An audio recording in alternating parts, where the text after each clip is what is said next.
river. Tell me all your dreams align. Hello friends, आप सबको मेरा नमस्कार। मैं सस्मिता आप सबको मेरे चैनल माइस बैचलर स्टोरी में स्वागत करती हूँ। आज मैं आपके साथ शेयर करूंगी बहुत ही फेमस एंड सबका पसंदीदा एक स्नैक्स, वो है भेज पैटिस। नाम सुनते ही आपको आपके कॉलेज का टाइम याद आ गया होगा, लेकिन मुझे मेरी जॉब की टाइम याद आ गया। बिफोर मैरिज में जहाँ जॉब करती थी वहाँ पे एक कैंटीन था। उस कैंटीन में बहुत सारे वेराइटीज के पेटिस मिलता था। जब भी भूख लगती थी तो मैं वहाँ से एक पेटिस जरूर खाती थी। उस बेकरी में बहुत सारे वेराइटीज का पेटिस बनता था, जैसे कि वेजिटेबल पेटिस बनता था, नहीं तो पनीर पेटिस बनता था, या फिर नॉनवेज में एग पेटिस, चिकन पेटिस ऐसा बनता था। आज मैं आपके साथ वही वेज पेटिस की रेसिपी शेयर करूंगी और किस दिन आपके साथ नॉन वेज पेटिस की रेसिपी शेयर करूंगी। तो वेज पेटिस में आज मैं आपके साथ शेयर करूंगी पनीर पेटिस और उसके साथ साथ आलू पेटिस। बेकरी वगैरह में पेटिस तो ओवन में ही बनता है, वो लोग फ्राई नहीं करते हैं। ओवन सबके घर में तो नहीं होता है, इसलिए आज मैं आपके साथ शेयर करूंगी कैसे आप घर पर उसको फ्राई करके भी बना सकते हैं, बिल्कुल वही same look and same texture and same taste के साथ। सारे परफेक्ट टिप्स एंड ट्रिक्स मैं आपके साथ शेयर करूंगी, उसको फॉलो करके बनाइएगा। देखिएगा बिल्कुल परफेक्ट मार्केट जैसा पेटिस आप घर पर भी बना सकते हैं, इसलिए मेरे वीडियो को एंड तक जरूर देखिएगा। अगर आपको आज की आलू और पनीर की पेटिस अच्छी लगेगी तो अपने फ्रेंड्स एंड फैमिली के साथ जरूर शेयर कीजिएगा। अगर मेरे चैनल में नए हैं तो प्लीज सब्सक्राइब जरूर कीजिएगा। तो चलिए फिर बनाते हैं आलू एंड पनीर पेटिस। पेटिस के लिए पहले हम डव को रेडी करेंगे, जिसके लिए मैं बाउल में लूंगी 2 टेबलस्पून बटर। आप चाहे तो ऑयल से भी इसको बना सकते हैं या फिर घी से भी इसको बना सकते हैं, लेकिन बटर से बनाने से इसमें क्रिस्पीनेस बहुत ज़्यादा आता है, इसलिए बेकरी वगैरह में बटर से ही इसको बनाते हैं। और बटर को मैं अच्छे से फेंट दूंगी ताकि ये थोड़ा सा स्मूथ एंड क्रीमी बन जाए। और बटर में मैं डालूंगी 2 कप ऑफ मैदा। आज मैं 2 कप ऑफ मैदा का पेटिस बनाऊंगी, इसलिए मैंने यहाँ पे 2 कप ऑफ मैदा लिया है, जिसके लिए मैंने यहाँ पे 2 टेबलस्पून बटर लिया है। आप जितना मैदा लेंगे उसके हिसाब से बटर या फिर तेल लीजिएगा। तो बटर को और मैदा को हम अच्छे से मिक्स कर देंगे। अब इसमें मैं डालूंगी नमक अकॉर्डिंग टू योर टेस्ट। अब इसमें हम थोड़ा थोड़ा पानी डाल के इसका एक डो बनाएंगे। ज्यादा हार्ड या फिर ज्यादा सॉफ्ट डो मत बनाइएगा, डो में मीडियम सॉफ्टनेस रहना चाहिए। तो मैंने यहाँ पे 1 कप पानी लिया है। तो देखिए मैंने मैदा का डो बना लिया है। आपने देखा था मैंने 1 कप पानी लिया था, जिससे अभी इतना पानी बचा है, लगभग 3/4 कप पानी लगा हमें। इसका सॉफ्टनेस आप देख सकते हैं, इतना सॉफ्टनेस होने तक इसको भूनिएगा। अब इसको कवर करके हम 10 मिनट के लिए रेस्ट दे देंगे। जब तक ये रेस्ट ले रहा है चलिए हम इसके लिए स्टफिंग को रेडी करते हैं। जैसे मैंने आपको कहा था आज हम 2 तरह का पेटिस बनाएंगे, एक आलू मटर का पेटिस और एक पनीर पेटिस। आलू मटर का पेटिस बनाने के लिए मैंने यहाँ पे आलू को बॉईल करके लिया है। जब भी आप आलू को बॉईल करें छिलके के साथ बॉईल करिएगा। बॉईल करने के बाद छिलका निकाल के इसको डालिएगा। छिलके के साथ बॉईल करने से आलू के अंदर पानी बहुत कम जाता है। और पेटिस के लिए जो हम स्टफिंग बनाएंगे उसमें कम से कम पानी रहना चाहिए, इसलिए आलू को छिलके के साथ बॉईल करिएगा। और मटर को मैंने यहाँ पे बॉईल कर लिया है। अगर आप फ्रोजन मटर लेते हैं तो उसको बॉईल करने की जरूरत नहीं है। आलू और मटर को डाल के हम आलू पेटिस बनाएंगे। और पनीर पेटिस में हम पनीर और मटर दोनों को डालेंगे, इसलिए मैंने मटर दोनों के लिए मैंने बॉईल कर लिया है। और पनीर पेटिस के लिए मैंने यहाँ पे 250 ग्राम पनीर लिया है। दोनों स्टफिंग का मसाला के लिए मैंने यहाँ पे 2 प्याज, 1 लहसुन और 2 इंच अदरक, ग्रीन चिली और थोड़ा सा धनिया पत्ता लिया है। तो दोनों स्टफिंग के लिए चलिए हम मसाला को रेडी कर लेते हैं। तो देखिए मैंने दोनों स्टफिंग के लिए मसाला को रेडी कर लिया है। अदरक लहसुन को मैंने यहाँ पे चॉप करके लिया है। इसका पेस्ट मत करिएगा, अगर आप पेस्ट करके उसका मसाला बनाएंगे थोड़ा सा मैसी मैसी सा होगा। और आलू को मैंने यहाँ पे मैश कर लिया है। इसको भरता जैसा मैश मत करिएगा, छोटा छोटा पीस इसमें रहना चाहिए, ताकि जब पेटिस का हम एक बाइट ले तो उसमें आलू भी हमारा मुंह में आना चाहिए, इसलिए इसे छोटा छोटा पीस इसका रहना चाहिए। और पनीर का भी मैंने छोटा छोटा पीस करके काट लिया है। तो चलिए अब हम मसाला को बैठाते हैं। तो दोनों मसाले को मैं एट ए टाइम बनाऊंगी, इसलिए मैंने 2 पैन 2 चूल्हा में बैठा दिया है। तो मसाला के लिए दोनों पैन में पहले हम तेल ले लेंगे। तेल में पहले हम चॉप्ड अदरक लहसुन को डाल देंगे।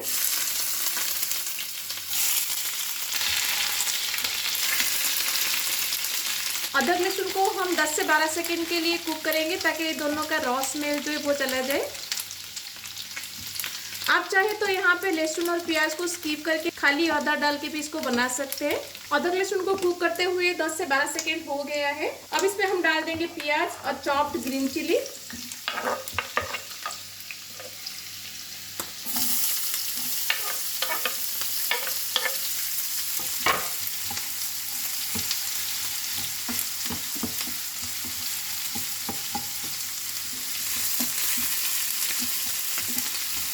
प्याज को जल्दी फ्राई होने के लिए हम इसमें डाल देंगे नमक। प्याज को अब हम थोड़ा सा ट्रांसलूसेंट होने तक पकाएंगे। तो आप देख सकते हैं प्याज अब हमारा थोड़ा सा ट्रांसलूसेंट हो गया है। अब इसमें हम कुछ बेसिक पाउडर मसाले डालेंगे, जैसे कि इसमें यहाँ पे डाल दूंगी थोड़ा सा हल्दी, रेड चिल्ली पाउडर, ये ऑप्शनल है, आप चाहे तो डालिएगा, नहीं तो स्किप कर सकते हैं। धनिया पाउडर, जीरा पाउडर, थोड़ा सा आमचूर पाउडर, और उसके साथ हम यहाँ पे डालेंगे थोड़ा सा ब्लैक सॉल्ट। गैस के फ्लेम को यहाँ पे लो रखिएगा, नहीं तो सारे पाउडर मसाला हमारा जल जाएगा। अब इन सबको हम अच्छे से मिक्स कर देंगे। जिस मसाले में मैं आलू को पकाऊंगी उस मसाले में मैं थोड़ा सा कसूरी मेथी डालूंगी, और दोनों मसाले में मैं मटर को डाल दूंगी। पनीर के मसाले में पनीर को डाल देंगे, और आलू के मसाले में आलू को डाल देंगे। आप देख सकते हैं मसाला भी हमारा कितना सूखा सूखा बना है। ऐसे ही मसाला सूखा सूखा बनना चाहिए। और पनीर को भी हम मसाले के साथ अच्छे से मिक्स कर देंगे। अब दोनों मसाले को हम लो फ्लेम पर 4 से 5 मिनट के लिए कुक करेंगे। तो दोनों मसाले को पकाते हुए 3 से 4 मिनट हो गया है। एंड में पनीर के मसाले में हम थोड़ा सा बटर डालेंगे, बस ½ टीस्पून, ज़्यादा नहीं। अब एंड में हम डाल देंगे दोनों में धनिया पत्ता। तो अब हमारा पेटिस के लिए दोनों मसाला रेडी है। अब दोनों मसाले को हम अच्छे से ठंडा होने के लिए छोड़ देंगे, फिर उसके बाद दोनों को पेटिस में फिलिंग करेंगे। मैदा को रेस्ट देते हुए 10 से 15 मिनट हो गया है। अब इसका हम छोटा छोटा बॉल बनाएंगे। जितना साइज का बॉल हम रोटी बनाने के लिए बनाते हैं ना, उतना साइज का ही हम बनाएंगे। तो देखिए मैंने सारे मैदा का रूली बना लिया है। तो मेरा 8 रूली यहाँ पे बना है। अब इसको हम और 5 मिनट के लिए रेस्ट दे देंगे। जब तक ये रेस्ट ले रहा है, चलिए इसके लिए हम एक स्लरी को रेडी करते हैं। स्लरी बनाने के लिए मैंने यहाँ पे एक बाउल में 2 टेबलस्पून बटर लिया है। आप चाहे तो इस स्लरी को आप घी से भी बना सकते हैं। अब इस बटर में मैं डाल दूंगी 1 tablespoon maida and 1 tablespoon cornflour.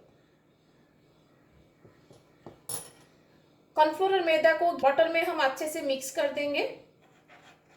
तो आप देख सकते हैं अब ये एक स्मूथ सा पेस्ट बन गया है। अब इसको हम साइड में रख देंगे। मैदा के बॉल्स को रेस्ट देते हुए 5 से 6 मिनट हो गया है। अब इसका हम एक पतला सा रोटी बनाएंगे। जितना पतला आपके हाथ में हो सकता है उतना पतला इसको बनाइएगा, क्योंकि जितना पतला बनाएंगे इसका लेयरिंग उतना अच्छा आएगा। तो देखिए मैंने पूरा पतला करके इसको बेल दिया है। आप देख सकते हैं मेरा हाथ अभी दिख रहा है। इतना पतला आप इसको बेलिएगा। पास से मैं आपको इसका थिकनेस दिखाती हूँ। देखिए इतना पतला आप इसको बेलेंगे उतना अच्छे से लेयर हमारा बनेगा पेटिस में। ऐसे ही हम सारे बॉल को बेल लेंगे पहले। आप देख सकते हैं मैदा को हमने अच्छे से रेस्ट दिया है, इसलिए अब ये खींच नहीं रहा है। अगर आप मैदा को अच्छे से रेस्ट नहीं देंगे तो बेलते टाइम ये खींचेगा, तो अच्छे से आप बेल नहीं पाएंगे। इसलिए मैदा को अच्छे से रेस्ट दीजिएगा। जब एक रोटी के ऊपर दूसरा रोटी रखते हैं तो बीच में थोड़ा सा आटा या मैदा को डस्ट कर लीजिएगा, ताकि ये आपस में ना चिपके। तो देखिए मैंने सारे मैदा का बॉल्स का रोटी मैंने यहाँ पे बना लिया है। मैं आपको पास से एक दिखाती हूँ। देखिए कितना पतला ये बना है। आपको इसके पीछे से मेरे हथेली दिख रहा होगा।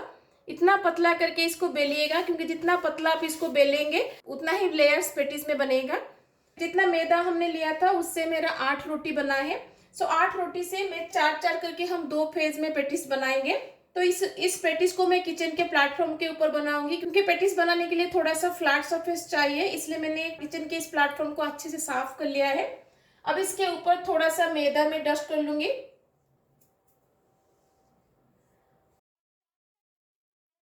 पहले एक रोटी को नीचे रखिएगा।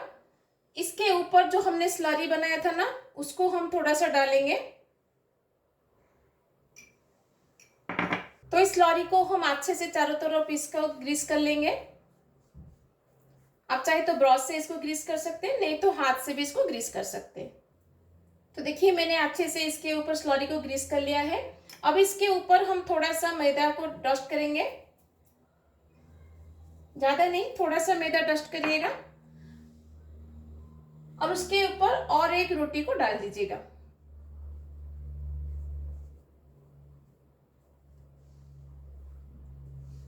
फिर से उसके ऊपर हम थोड़ा सा स्लरी डालेंगे।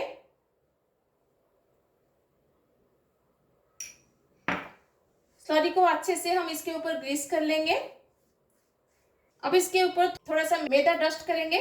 फिर उसके ऊपर हम और एक रोटी डाल देंगे। यही सेम प्रोसीजर से हम 4 रोटी सेट करेंगे। अब लास्ट रोटी के ऊपर थोड़ा सा मैदा हम डस्ट करेंगे।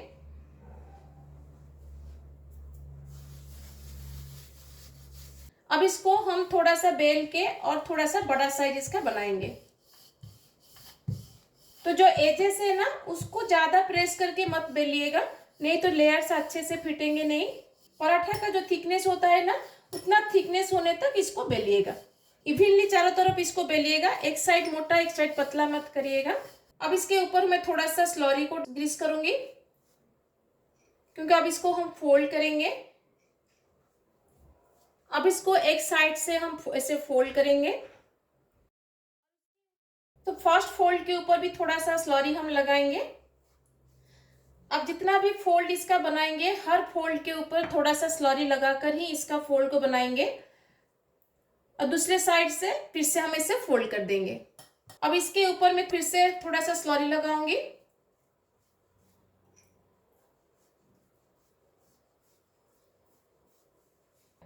अब इसको फिर से हम एक बार फोल्ड करेंगे, फिर से उसके ऊपर थोड़ा सा स्लरी लगाएंगे और दूसरी तरफ से इसके ऊपर हम फिर से फोल्ड करेंगे। तो देखिए, मैंने इसे एक रेक्टेंगल शेप का इसको बना लिया है। तो इतना स्टेज तक बनाकर फ्रीजर में आप इसको स्टोर करके रख सकते हैं। जब भी आप इसको बनाना होगा, इसे निकाल के आप इसको बेल के इसका पेटिस बना सकते हैं। अब इसके ऊपर मैं थोड़ा सा मैदा डस्ट करूंगी और इसको फिर से हम बेलेंगे। ऐसे ही रेक्टेंगुलर शेप में ही इसको बेलेंगे। तो देखिए, मैंने इसको एक बड़ा सा स्क्वायर साइज में बेल दिया है। अब क्या करेंगे कि इसका चारों एजेस जो है, इसको हम एक पिज्जा कटर की मदद से काट लेंगे। अगर आपके पास पिज्जा कटर नहीं है तो आप इसको नाइफ से भी काट सकते हैं। इसे काटने से इसका लेयर्स अच्छे से खुलते हैं।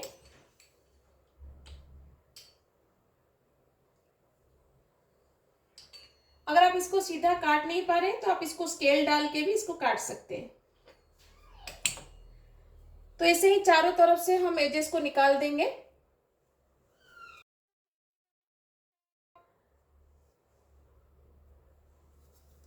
चारों तरफ से इसका एजेस को मैंने निकाल दिया है। अब इसको हम बीच में से कट लगाएंगे। जितना साइज का आपको पेटिस चाहिए उसके हिसाब से इसमें कट लगाइएगा।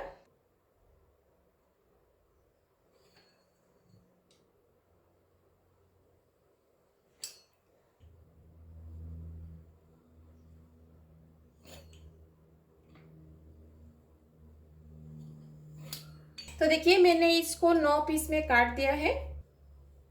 अब पीसेस को हम अलग कर देंगे। सारे पीसेस को मैं एक प्लेट के ऊपर निकाल दूंगी। तो देखिए, मैंने सारे 9 पीसेस को ऐसे सेपरेट कर लिया है। अब इसके अंदर हम स्टफिंग भरेंगे। तो हमारा पनीर का स्टफिंग और आलू का स्टफिंग अभी ठंडा हो गया है। एक सीट इसका लीजिएगा।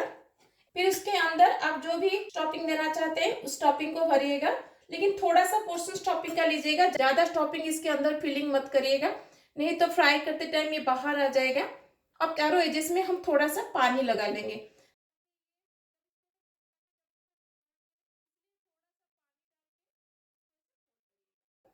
अब फोल्ड करने के बाद इसका जो एजेस है इसको प्रेस मत करिएगा, इससे एजेस से थोड़ा पीछे हाथ से इसको प्रेस करिएगा ऐसे। अगर आप इसके एजेस को प्रेस कर लेंगे तो इसका लेयर्स खुलेगा नहीं। तो देखिए, मैंने इसका एजेस को ओपन रखा है, लेकिन उसके साइड में थोड़ा सा प्रेस किया है, जस्ट टॉपिंग के थोड़ा सा ऊपर, ताकि स्टॉपिंग हमारा बाहर ना आए। हम स्टॉपिंग को यहाँ पे लॉक करेंगे, उसके एजेस को नहीं। तो ऐसे ही हम सारे शीट में स्टॉपिंग को भर लेंगे। आप चाहे तो ऐसे ट्रायंगल शेप में कर सकते हैं, नहीं तो आप रेक्टेंगुलर शेप में भी कर सकते हैं। रेक्टेंगुलर शेप में कैसे करेंगे मैं आपको एक करके दिखाती हूँ।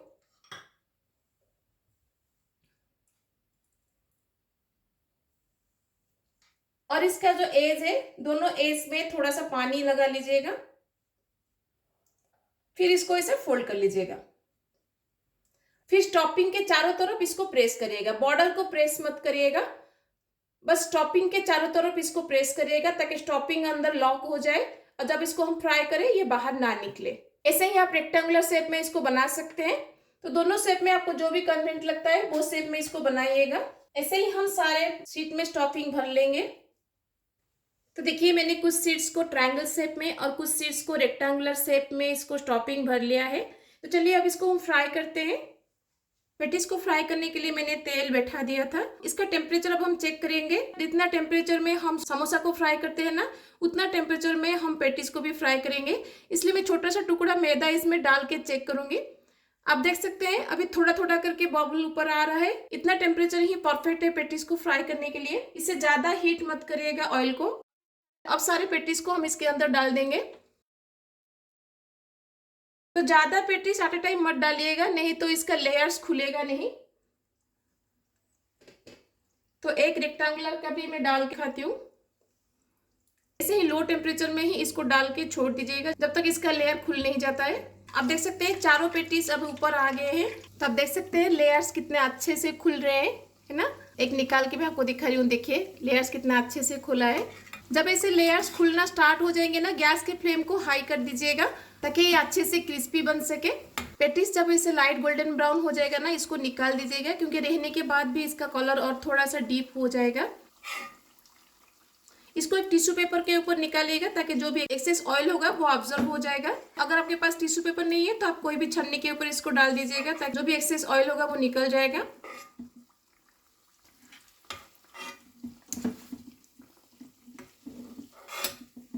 मैं पास से आपको दिखाती हूँ। देखिए कितना अच्छे से ये लेयरिंग हुआ है। अब ये बहुत गर्म है, थोड़ा सा ठंडा हो जाए फिर उसके बाद मैं आपको इसका क्रिस्पीनेस दिखाती हूँ। ऐसे एक बैच बनाने से तेल का टेम्परेचर बहुत ही हाई हो जाता है। तो इस स्टेज पर गैस को बंद कर दीजिएगा और 5 से 10 मिनट के लिए इसको छोड़ दीजिएगा ताकि इसका टेम्परेचर थोड़ा सा डाउन हो जाए। फिर उसके बाद दूसरे बैच पेटिस को डालिएगा। मैं आपको पास से दिखाती हूँ। देखिए कितना अच्छे से ये लेयरिंग हुआ है, हर एक लेयर अच्छे से खुला है। तो ऐसे ही टिप्स एंड ट्रिक्स को फॉलो करके बनाइएगा तो बिल्कुल परफेक्ट मार्केट जैसा पेटिस आप घर पर भी बना सकते हैं। एक तोड़ के मैं इसका क्रिस्पीनेस आपको सुनाती हूँ, सुनिए। देखा कितना क्रिस्पी है ये, और अंदर का स्टफिंग भी कितना अच्छे से फील हुआ है, आप देख सकते हैं। और जो रेक्टेंगुलर साइज का हमने बनाया था उसका भी आप देख सकते हैं लेयर्स कितना अच्छे से खुला है। तो देखिए मैंने सारे पेटिस को बना लिया है। दोनों शेप में आप देख सकते हैं लेयर्स कितने अच्छे से खुले हैं। और इसका क्रिस्पीनेस मैंने आपको सुनाया कितना अच्छे से क्रिस्पी बना है। ये बिल्कुल मार्केट में मिलने वाला पेटिस जैसा लगता है। और इसे आप ओवन में भी बना सकते हैं। ओवन में 180 डिग्री पर 15 से 20 मिनट के लिए इसको बेक करिएगा। तो घर में एक बार जरूर ट्राई कीजिएगा। कैसा लगा मुझे कमेंट में जरूर बताइएगा। तो देखिए साइड से जो बच्चा था ना, मैंने उसका छोटा छोटा निमकी बना दिया है। थोड़ा सा कॉलंजी उसके ऊपर डाल के आप इसे छोटा छोटा करके इसको डायमंड शेप में काट लीजिएगा। फिर उसके बाद इसका निमकी बना दीजिएगा। ये खाने में भी बहुत टेस्टी लगता है और बच्चों को तो बहुत पसंद आता है।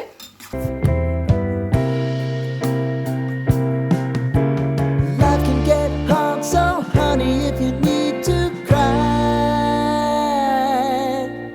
just come share my pillow and rain, rain, go away.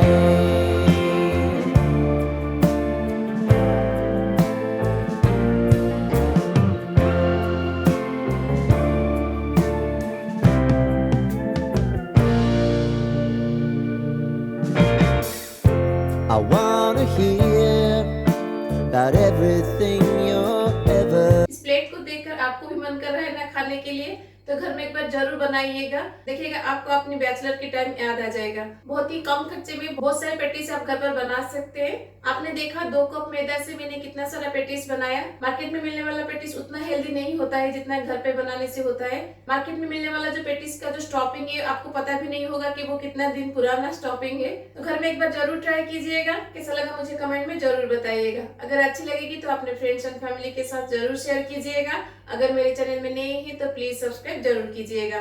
तो मिलते हैं और रेसिपी के साथ। Till then bye bye, see you, have a good day.